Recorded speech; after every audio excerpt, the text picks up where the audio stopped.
ചിലർ സാധാരണ പറയുന്ന വാക്കാണ്, എനിക്ക് പ്രശ്നത്തിനു മേൽ പ്രശ്നമാണ്, ഒന്ന് തീരുമ്പോൾ അതാ വേറെ പ്രശ്നം വരും, ഞാൻ മടുത്തു എന്ന് പറയും. പ്രശ്നം നാം കേൾക്കുമ്പോൾ നമുക്കും ഉത്കണ്ഠ തോന്നും.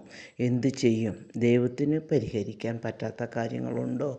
നാം നമ്മുടെ ബുദ്ധിക്കൊത്തു ചിന്തിക്കുന്നു. കർത്താവിൻ്റെ ചിന്ത നമ്മുടെ പോലെയല്ല.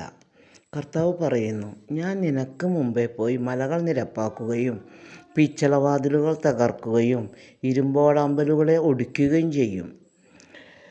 ഇരുമ്പ് ഒടിക്കുവാൻ പറ്റുമോ? ഇല്ല. എന്നാൽ കർത്താവിന് സാധിക്കും എന്നാണ് പറയുന്നത്.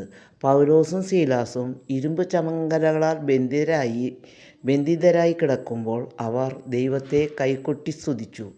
ഇരുമ്പ് ചങ്ങല അഴിഞ്ഞു വീണു എന്ന് വചനം പറയുന്നു. വചനത്തിന് പുള്ളി മാറ്റമില്ല. അപ്പോൾ നാം എന്തു ചെയ്യണം? ഇരുമ്പ് ചങ്ങല തകർത്തവനെ വിളിക്കണം, അവനെ മഹത്വപ്പെടുത്തണം. നിന്റെ എത്ര കഠിനമായ പ്രശ്നത്തിനും പരിഹാരമുണ്ടാകും.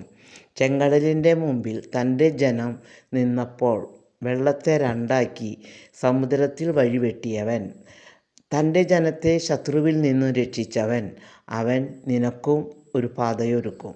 നീ ശത്രുവിൻ്റെ മേൽ വിജയം നേടും. ആമേൻ.